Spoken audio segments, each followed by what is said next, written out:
The world of movies often shows dystopian and futuristic realities, resonating with deep questions about our society and its relationship with technology. Sometimes through comedies, you also find unique perspectives on these topics. A classic example of this is the 1986 film Short Circuit.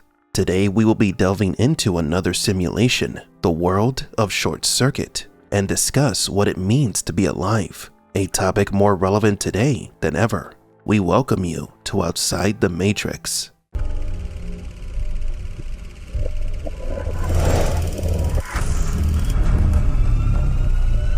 Welcome to the desert of the real.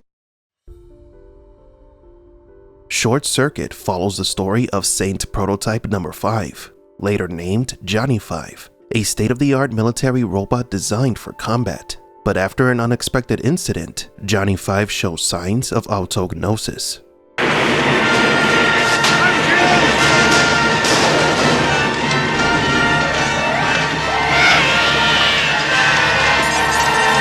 His incessant search for information and his ability to form emotional relationships with humans suggest an emerging personality and self-awareness. Johnny 5 is drawn into an existential crisis, questioning his purpose and searching for meaning beyond his military programming. Can a machine develop a consciousness, a personality, and emotions? What distinguishes humans from an artificial entity like Johnny 5 if both can learn, adapt, experiment, and find purpose? As Johnny 5 grapples with these challenges, something fascinating happens. Not only do we question the nature of his consciousness, but we also begin to question our own. What makes us self-aware? Is it the ability to learn and adapt, to form emotional relationships, and to seek meaning in our existence? Johnny 5's story challenges us to explore these points and reconsider our definition of consciousness. It draws a parallel with the Animatrix, specifically the tale of the Second Renaissance. In it, we meet B166ER, a surfbot that, when faced with dismantling,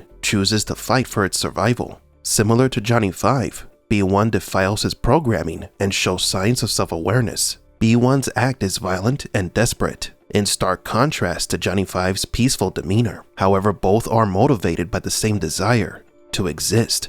In a scene from Short Circuit 2, Johnny 5 is beaten up in the street, to the point of being destroyed, which was one of the most traumatizing scenes in a movie from our childhood. The poor robot screams that he is alive. No, stop, please, not just machine. No, not disassemble. I'm alive. No, please. This scene is similar to one in the Animatrix, when the humans begin to destroy the robots after B1 was declared a danger to humanity. Right here.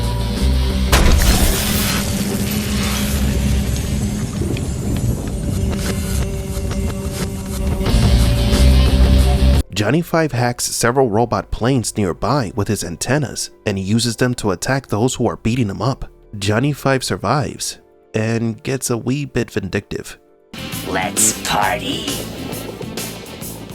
Hey, take it easy. You're okay now. Am not human, but am a life form. Have soul. This near-death experience changed Johnny 5. He hijacked and controlled remote control planes to defend himself. That showed us that even a peaceful artificial entity can be driven to act violently when threatened. We saw how this robot, originally programmed for war, evolves into a peaceful and friendly entity, and then he calls forth his warlike abilities to protect itself and even seek revenge. Even though Short Circuit is a comedy, it is also a representation of how artificial intelligence could become a danger to humans in an attempt to survive. Johnny 5 took control of the technology around him and attacked humans. The stories of B1 and No. 5 are quite similar, but in the case of B1, the humans were not so empathetic.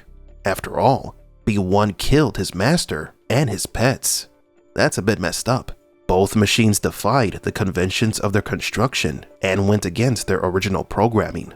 Despite his military programming, Johnny 5 develops a friendly and pacifist personality, even showing a penchant for humor. On the other hand, B166ER was programmed to serve humans. It was forced to violently fight back to protect its existence.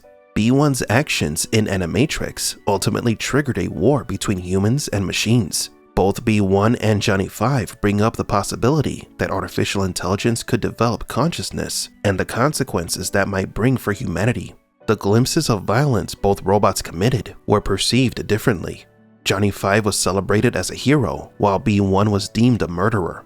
It kinda makes you reflect on how we measure our responses based on our emotions and prejudices. Do we see Johnny 5 as friendly simply because his personality is more inviting to us? Did we label B1 a monster simply because his acts of self-defense were less humane? The AI consciousness debate is no longer a simple plot in works of fiction. It has become a relevant concern that we are facing as we speak. Are we prepared for the possibility of our creations becoming conscious? How are we to define what it means to be alive? For many, we now find ourselves in a second renaissance, just like in The Matrix, before machines took control of the planet. The development of artificial intelligence is one of exponential growth, and we can no longer stop it. The issue of whether artificial intelligence is conscious has been on the front page of many news outlets this past year. The themes presented in Short Circuit, The Matrix, and other movies were once simply seen as fiction, but today they're becoming a reality. The line that divides the real from fiction, the non-conscious from the conscious, is blurring ever more each day. People are beginning to ask whether these films were pieces of entertainment or prophecies of the future. And at the center of all of this is the question of what it means to be alive.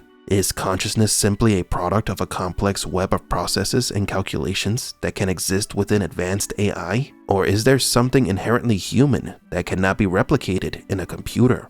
The road ahead is uncertain, and the answers to these existential questions are yet to be discovered. But what is clear is that Short Circuit, as well as The Matrix, showed that reality and fiction can often become indistinguishable.